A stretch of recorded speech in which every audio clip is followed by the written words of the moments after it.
Enfin, messieurs et mesdames, n'était-il pas temps de commencer cette putain de chaîne YouTube?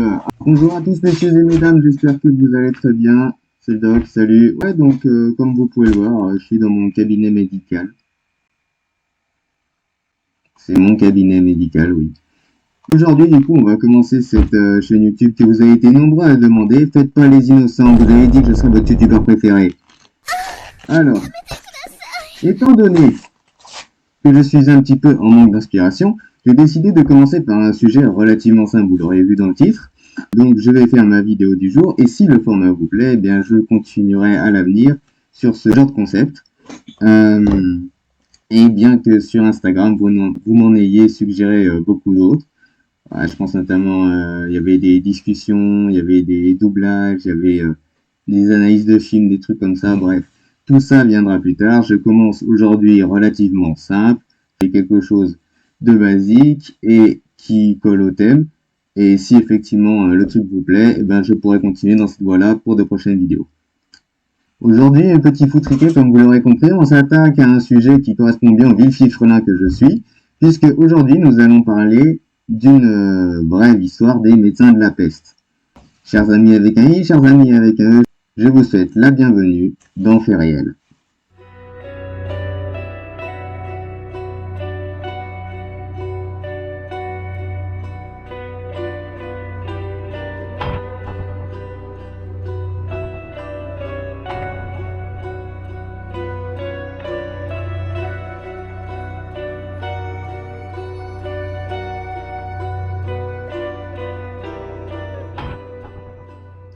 Mais avant de parler des médecins de la peste en particulier, je pense qu'il est peut-être important de rappeler à tout le monde qu'est-ce que c'est la peste. La peste est une maladie qui touche autant les humains que les animaux. Le nom scientifique, si ça vous intéresse, c'est anthropozoonose. Du latin anthropos, homme, zoo, l'animal. T'as compris. Cette maladie est contractée à cause de la bacille Yersinia pestis, découverte que en 1894, donc après les nombreuses épidémies de peste que l'on connaît déjà.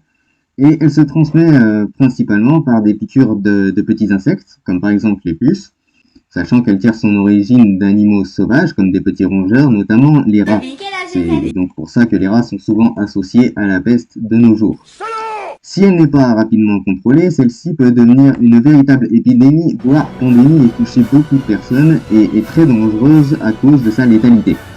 La peste humaine peut prendre trois formes: la peste pneumonique, qui va toucher les poumons, la peste septicémique et la peste bubonique, cette dernière étant la plus connue.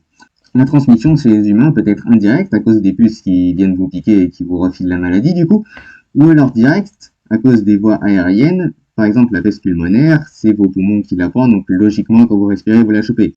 La peste humaine peut être traitée, elle peut être soignée, mais il faut le faire très rapidement parce que si elle n'est pas fait à temps, le diagnostic, elle peut être redoutable, notamment sous sa forme pulmonaire, parce que ça peut vous niquer les poumons, en gros, quoi, vous avez compris. Parmi ces symptômes, on retrouve notamment une forte fièvre, des maux de tête, des douleurs musculaires, une faiblesse générale de votre corps.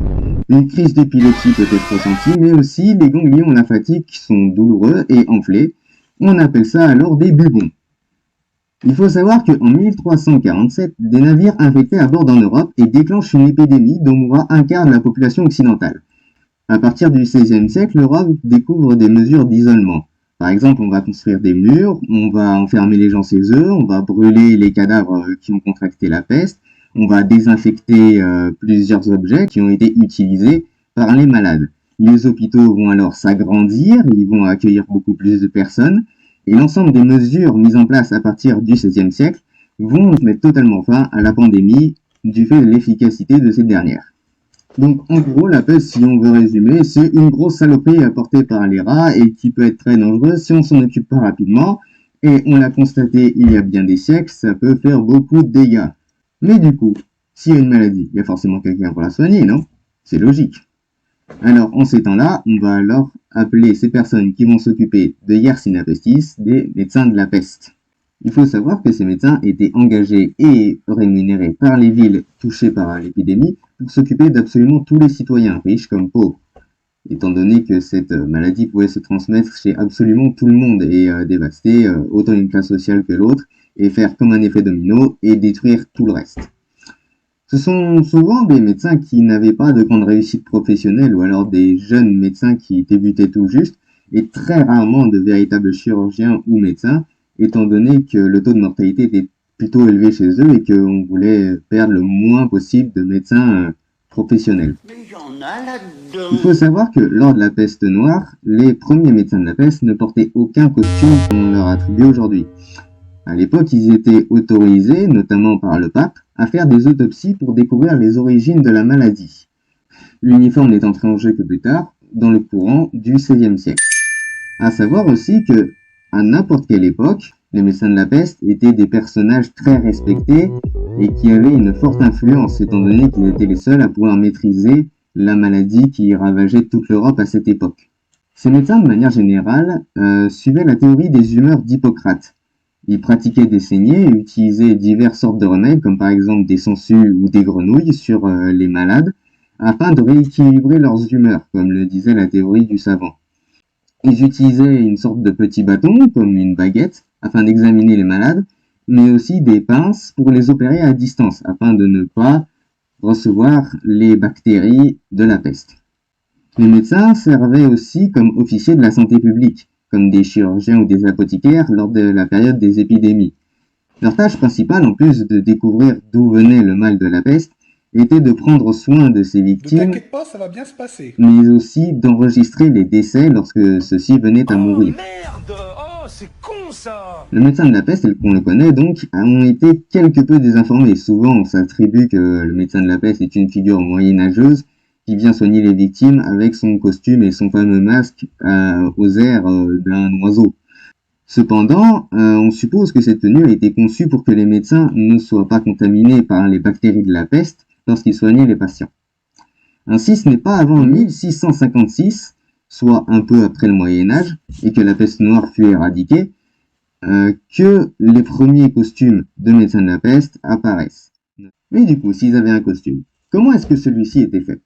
Les origines de ce dernier remontent au XVIIe siècle, où ils ont d'abord été utilisés à Paris, en France, et puis se sont répandus en Europe. On attribue l'invention de ce costume à un médecin français, Charles Delorme, qui officiait dans les cours du roi Louis XIII. Charles Delorme a écrit une tenue qui comprenait une tunique faite en lin, en cuir ou en toile cirée, qui descendait jusqu'aux chevilles et enserrait la tête dans une cagoule. Ces médecins auraient aussi des bottes, un grand chapeau noir, une chemise rentrée dans leurs pantalons et des gants en cuir de chèvre. Ils avaient bien évidemment, comme tout le monde le sait, un masque en forme de bec ressemblant à un oiseau. Les médecins de la peste étaient également munis d'une tige, comme on l'a dit précédemment, qui leur permettait de toucher les victimes de la peste, mais surtout pour retirer leurs vêtements afin de les ausculter ou prendre leur peau. La tunique en lin ou en toile cirée constitue sans doute une carapace contre les puces. On pensait que du coup les insectes ne pouvaient pas piquer les médecins s'ils avaient une sorte d'armure avec eux. Au milieu des années 1600, un graveur allemand, Gerhard Alsenbach, a été responsable de la création de la première illustration de l'uniforme du médecin de la peste. Avec cette illustration, il a écrit comment chaque partie était destinée à protéger le porteur de la maladie. Ainsi donc, on peut voir que le manteau était protégé contre les piqûres et que le masque était protégé également. En réalité, cette tenue n'était pas du tout un costume. Sa conception avait un rôle médical distinct et était censée protéger celui qui le portait contre les maladies. La médecine avait compris que la peste provenait des interactions avec d'autres personnes plutôt que de l'air, dans le cas de la peste bubonique qui sévissait à cette époque. Cependant, jusqu'à la révolution de la théorie microbienne et la mise au point d'antibiotiques efficaces, leur costume n'offrait aucune réelle protection contre la peste. Ça marche pas. La caractéristique la plus reconnaissable des médecins de la peste est bien sûr leur masque, qui avait un bec qui mesurait à peu près 6 pouces de long, soit une dizaine de centimètres. 2 trous étaient percés, un au niveau de chaque narine, qui suffisait pour respirer. Et du coup, à quoi ça leur servait d'avoir un masque comme ça? Ils pouvaient pas plutôt mettre un masque comme on avait pour le coronavirus? Eh bien non, parce que celui-ci servait de chambre pour contenir des aromates. Avant les avancées que l'on connaît aujourd'hui pour la médecine, on croyait que ces plantes et aromates qu'ils mettaient à l'intérieur de leur masque avaient pour vertu d'empêcher le porteur de respirer les miasmes pestilentiels qui provenaient de la maladie.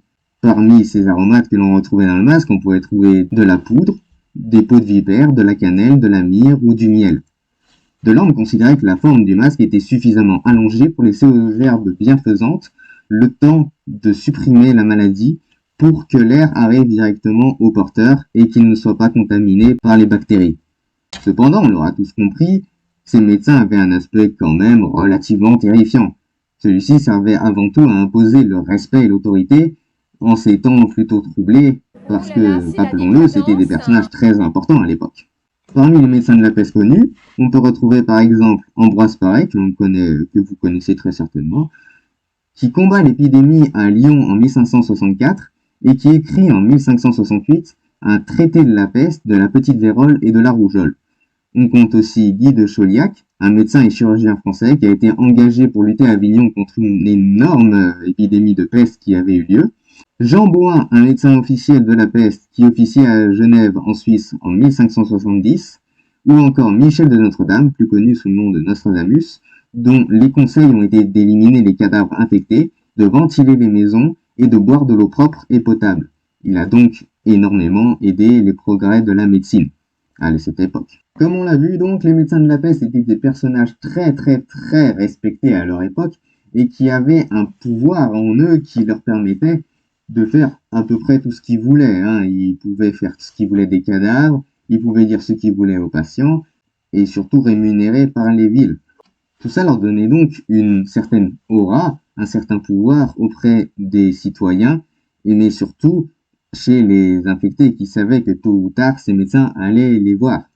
Mais on peut se dire, ces médecins, est-ce qu'ils n'avaient pas, du coup, avec toute cette atmosphère un petit peu lugubre qui les entoure, est-ce qu'ils n'avaient pas un petit peu une sorte de mauvaise réputation à l'époque? Eh bien oui, on retrouve beaucoup de satire par rapport à ces médecins, notamment une certaine caricature qui montrait un docteur avec des doigts griffus, une sorte de bâton avec des ailes de chauve-souris à son bout, et qui moquait les docteurs qui ne faisaient rien d'autre que de terrifier les gens et de prendre l'argent des morts et des mourants. Cette illustration donc d'un médecin que tout le monde pouvait voir, que tout le monde connaissait, a beaucoup influencé les médias d'aujourd'hui et a eu un impact sur la réputation des médecins de la peste pendant des siècles. Ainsi donc, on en a eu une image plutôt sombre, on leur a attribué un rôle diabolique et souvent, on les retrouve comme des méchants dans de nombreux médias. Par exemple, dans le film russe Major Grom et le médecin de la peste, l'antagoniste principal du film est une sorte de super-héros à la V pour Vendetta qui se déguise en médecin de la peste. Dans le film à petit budget Labyrinthus, on retrouve un méchant qui est déguisé en médecin de la peste et qui va chasser le héros tout au long du film. On pense aussi très fortement à la mythologie SCP qui a créé un de ces monstres à l'image d'un médecin de la peste. Mais outre toutes ces figures plutôt terrifiantes et menaçantes, on retrouve aussi énormément de médecins de la peste de nos jours à Venise lors du carnaval ou dans des opéras où leur masque était très utilisé lors de multiples scènes. Ainsi, ils gardent tout de même un aspect fictif et joyeux malgré tout. En conclusion, on peut voir que, malgré leur motivation de faire du bien, ils n'ont montré aucune réelle efficacité et ont du coup été discrédités à cause de la pauvreté des connaissances médicales à ce jour.